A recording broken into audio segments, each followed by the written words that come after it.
Hello IGNOU students, welcome back to my channel mastering education today.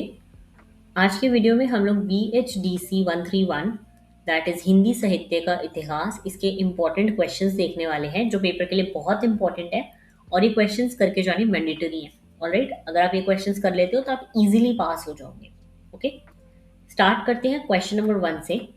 Question number 1 हमसे पूछ रहा है, हिंदी साहित्य के काल विभाजन की समस्या पर प्रकाश डालिए। बहुत इंपॉर्टेंट क्वेश्चन है, बहुत बार पेपर में आएगी। ठीक है, सबसे पहले समझते हैं कि बेसिकली इस क्वेश्चन में पूछा क्या है। ये क्वेश्चन आपसे ये जानना चाहता है कि हिंदी साहित्य को अलग अलग कालों में बांटने की जरूरत हमें क्यों पड़ती है, और जब स्कॉलर्स ने इसे डिवाइड करने की कोशिश की तो उन्हें किन किन प्रॉब्लम्स का जो है सामना करना पड़ा था। ठीक है, तो काल विभाजन की समस्या पे हमें फोकस करना है। सबसे पहले देखो, प्रस्तावन लिखना मैंने हमेशा बताया बहुत इंपॉर्टेंट है, इंट्रोडक्शन लिखना। ठीक है, हिंदी साहित्य का इतिहास बहुत बड़ा है, लगभग 1000 साल से भी ज्यादा पुराना माना जाता है इसे। अब इतने बड़े साहित्य को पढ़ने और समझने के लिए स्कॉलर्स ने इसे अलग अलग पीरियड्स में डिवाइड किया। ठीक है, इसी को हम कहते हैं काल विभाजन। ऑलराइट, एग्जाम में ये डेफिनेशन लिखनी बहुत जरूरी है जो आप यहाँ पे आपको दे रखी है इस पैराग्राफ में। साहित्य को उसकी प्रमुख प्रवृत्तियों, भाषा, शैली, विषय वस्तु तथा सामाजिक सांस्कृतिक परिस्थितियों के आधार पर विभिन्न कालों में विभाजित करना काल विभाजन कहलाता है। ऑलराइट, लेकिन देखो दिक्कत ये है कि साहित्य को कोई स्विच की तरीके से चेंज नहीं कर सकता।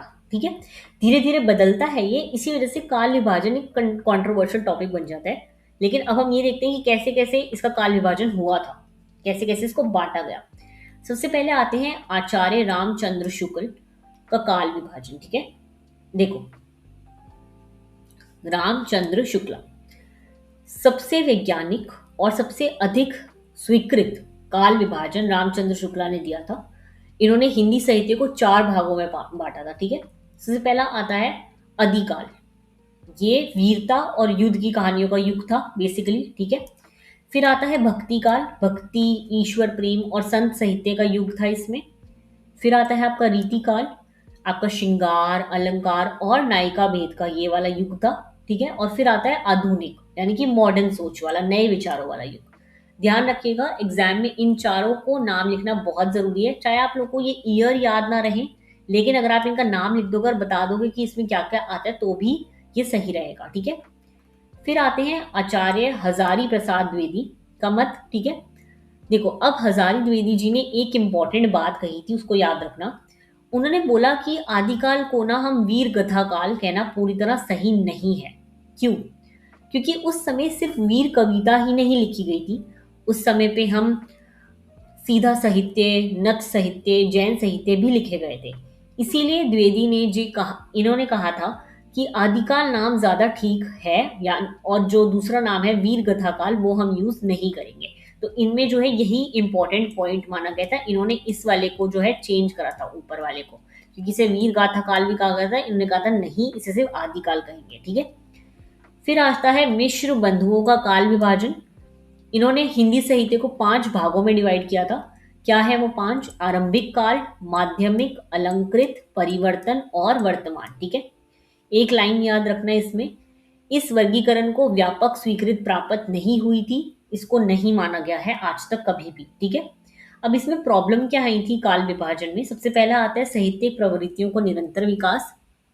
देखो, सबसे पहली प्रॉब्लम थी कि साहित्य धीरे धीरे बदलता है।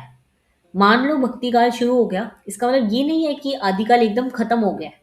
पुराना युग की कुछ विशेषताएं नए युग में भी चलती रहती हैं, इसीलिए कोई भी एक ऐसे बाउंड्री बनाना बहुत मुश्किल होता है। ऑलराइट, फिर आती है नामकरण की समस्या।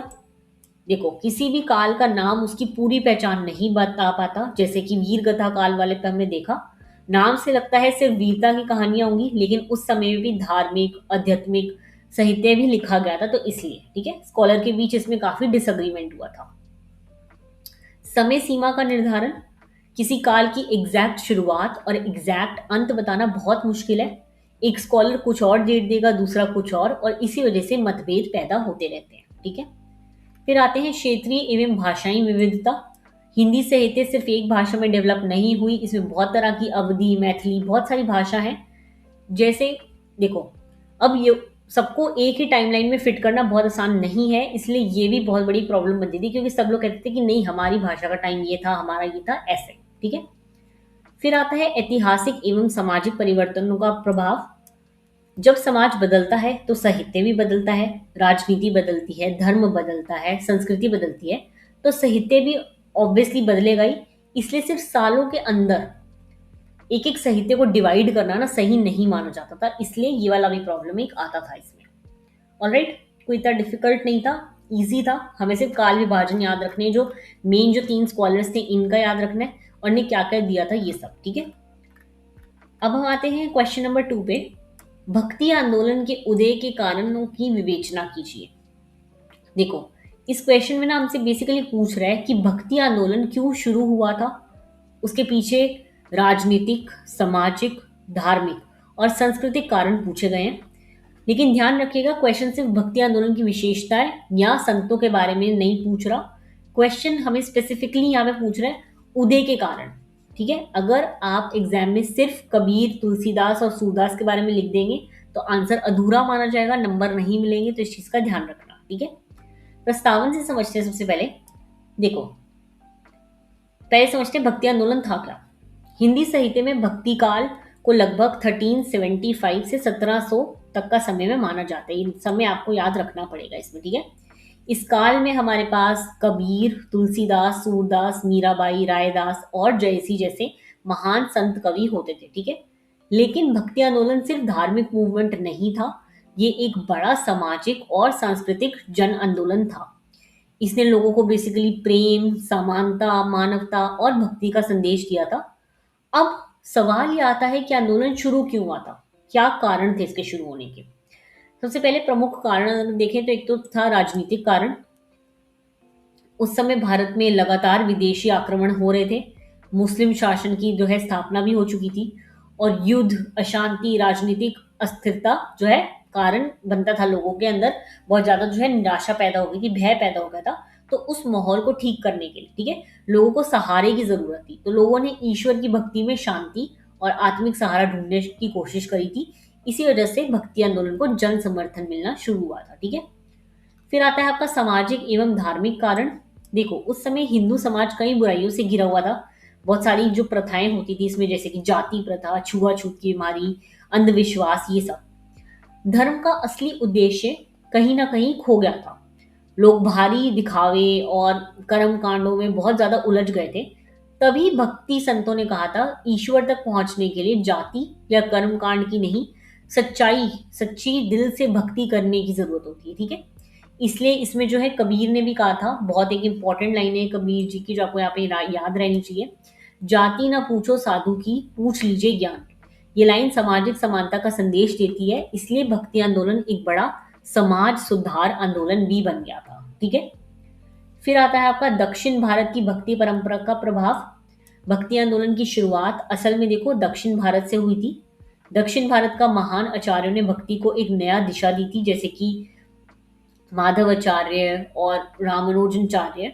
इन्होंने ईश्वर के प्रति प्रेम और समर्पण पर जोर दिया था, और इनके विचार जो है धीरे धीरे उत्तर भारत तक पहुंचे थे, और वहीं से जो है भक्ति आंदोलन और अधिक मजबूत होना शुरू हुआ था। ठीक है। सूफी संतों का प्रभाव भी था इसमें। देखो, मध्यकाल में सूफी संत भी बहुत प्रभावशाली थे। सूफी संतों ने हमें प्रेम, करुणा, ईश्वर के प्रति समर्पण, ये सारे जीवन शैली में लाने के लिए बोला था। ठीक है। लोग इनसे प्रभावित हुए थे। भक्ति संत और सूफी संत दोनों प्रेम और मानवता की बात करते थे। इसी वजह से दोनों धर्मों में एक सुंदर समन्वय जो है हमें दिखा था कि दोनों जो है सेम चीजें करते हैं। आप लोगों ने देखा होगा कि उस टाइम की जो भी कविताएं थी ना, चाहे वो हिंदुओं की लिखी हो, मुस्लिम की लिखी हो, सब में एक ही था कि ईश्वर के प्रति सच्चे दिल से प्रार्थना करोगे तो ईश्वर तुम्हें मिलेंगे, है ना। तो यही था। अब हम देखते हैं भक्ति काल की कुछ मुख्य प्रमुख धाराएं। देखो, एग्जामिनर अक्सर भक्ति आंदोलन के कारण के साथ साथ उसकी मुख्य धाराएं भी पूछते हैं, तो आपको ये पता होनी चाहिए। सबसे पहले है निर्गुण भक्ति धारा। निर्गुण का मतलब होता है निराकार ईश्वर, यानी कि ऐसा ईश्वर जिसका कोई रूप नहीं है। निर्गुण भक्ति की 2 शाखाएं थी। एक तो था ज्ञानी श्रेय शाखा, यानी कि प्रमुख कवि इसमें जो आते थे, कबीर, रायदास, दादू दयाल। ठीक है। ये लोग ज्ञान और आत्मिक जागृति पर जोर देते थे। ठीक है। और फिर आते हैं आपकी प्रेमशयी सूफी वाली शाखा। ठीक है। इसमें जो है इन्होंने प्रेम का माध्यम से ईश्वर को पाने की बात करी थी। ठीक है। फिर आता है सगुण भक्ति धारा। सगुण का मतलब होता है साकार ईश्वर, यानी रूप वाला ईश्वर। इसकी भी दो शाखाएं थी, राम भक्ति शाखा और कृष्ण भक्ति। ठीक है, इसमें भी अलग अलग आते थे। एक थे जो भगवान राम की भक्ति पर जोर दिया करते थे और एक थे जो भगवान कृष्ण की। ठीक है। अब अगर हम देखें तो भक्ति आंदोलन का महत्व क्या था, देखो सबसे पहले इसने जन भाषाओं को सम्मान दिया था। अलग अलग जो लोगों की भाषाएं थी उनको बहुत ज्यादा इंपॉर्टेंस दिया था। दूसरा, इसने जाति भेदभाव और ऊंच नीच को जो है चुनौती दी थी, खत्म करने की कोशिश करी थी। और तीसरा, इसने धर्म को कठिन कर्म कदमों से जो है बाहर निकाला था, कि जो हम इतनी चीजें प्रैक्टिस करते रहते हैं ना अपने आसपास, ये करोगे तो भगवान मिल जाएगा, ये करोगे तो भगवान मिल जाएगा, इससे बाहर निकालने की कोशिश करी थी। ऑलराइट, थोड़ा सा डिफिकल्ट है क्वेश्चन, थोड़े से पढ़ने पड़ेंगे 2-4 बार तो ही आपको समझ आएंगे, ऐसे नहीं आएंगे। ओके। प्रश्न 3 पे बात करते हैं। निर्गुण संत काव्य की सामाजिक सांस्कृतिक भावभूमि की विशेषताओं का साधारण उल्लेख कीजिए। यहाँ पे आपको उदाहरण भी लिखने हैं। देखो, ये क्वेश्चन ना आपसे निर्गुण संत काव्य की डेफिनेशन नहीं पूछ रहा, ये हमसे पूछ रहा है कि निर्गुण संत काव्य किस सामाजिक और सांस्कृतिक माहौल में विकसित हुआ और उसकी मुख्य विशेषताएं क्या हैं। ठीक है, ध्यान रखें क्वेश्चन में लिखा है सुधारण, मतलब एग्जाम्पल के साथ आपको एक्सप्लेन करना है। ठीक है, इसलिए आपको कबीर, रायदास, गुरु नानक देव जी, इनके जो है एग्जाम्पल्स देने पड़ेंगे। ओके, सबसे पहले जो है निर्गुण संत काव्य को समझते हैं क्या होता है। देखो, भक्ति काल में दो मुख्य धाराएं थी, एक तो निर्गुण भक्ति और एक सगुण भक्ति, हमने अभी पढ़ी थी। निर्गुण संत काव्य में ईश्वर को जो है निर्कार, निर्गुण और सर्वव्यापी माना गया है, यानी ईश्वर का कोई रूप नहीं है, वो हर जगह मौजूद है। ठीक है। निर्गुण संत कवियों ने जाति प्रथा, कर्मकांड, धार्मिक प्रखंड और अंधविश्वास का जो है विरोध किया था। इन्होंने बेसिकली प्रेम, समानता और मानवता का संदेश दिया था। ठीक है।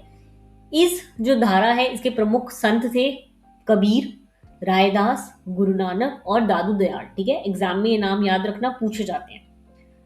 अब हम देखते हैं कि निर्गुण संत काव्य के सामाजिक सांस्कृतिक भावभूमि की प्रमुख विशेषताएं क्या हैं, इसके प्रमुख जो है कैरेक्टरिस्टिक्स क्या है एक तरह। ठीक है, एक तो आ जाता है एक श्रव्यवाद की भावना। देखो, निर्गुण संतों का मानना था कि ईश्वर एक ही है, चाहे कोई उसे राम कहे या अल्लाह कहे।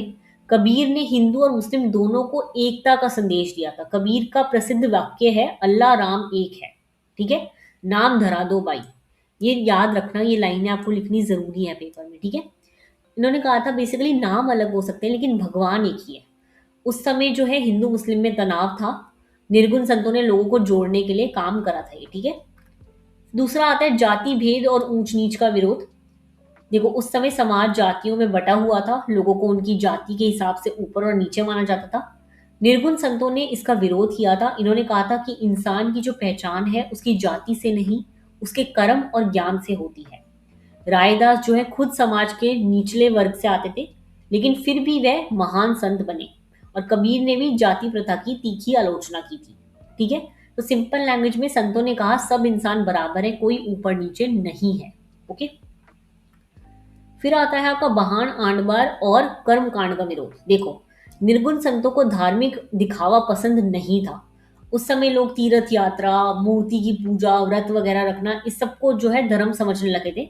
लेकिन संतों ने कहा भगवान को पाने के लिए सिर्फ भारी दिखावा करने का नहीं, साफ दिल और सच्चाई वाली भक्ति भी जरूरी है। तो मंदिर या मस्जिद जाना बुरी बात नहीं है, लेकिन अगर मन ही साफ नहीं है तो उसका कोई फायदा नहीं। कितनी इंपॉर्टेंट बात है जो उस टाइम पे करी गई थी, और आज भी लोग इस सब में ही घुसे हुए हैं, इस सब में ही रह गए हैं, है ना।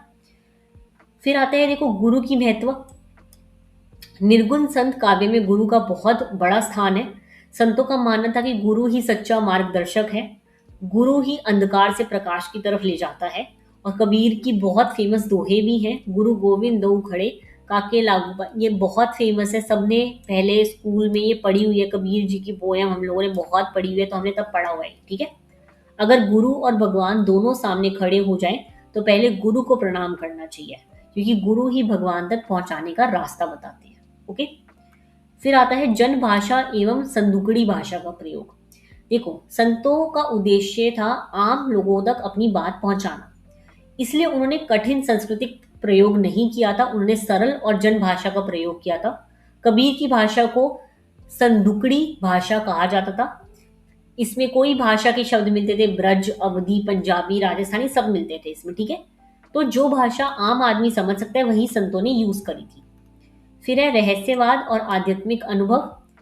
देखो, रहस्यवाद का मतलब है आत्मा और परमात्मा का मिलन का अनुभव। निर्गुण संत मानते थे कि सच्ची भक्ति से आत्मा का मिलन जो है परमात्मा से हो सकता है।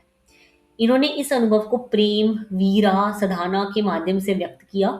तो सिंपल लैंग्वेज में अगर मैं कहूँ तो संत लोग भगवान को महसूस करना चाहते थे, देखना नहीं। इसलिए उनकी कविता में आध्यात्मिक अनुभव मिलता है, ठीक है। अगर हम देखें तो निर्गुण संत काव्य का सामाजिक महत्व क्या है, इसने सम्मानता का बहुत बड़ा हमें जो है एक एग्जाम्पल दिया था।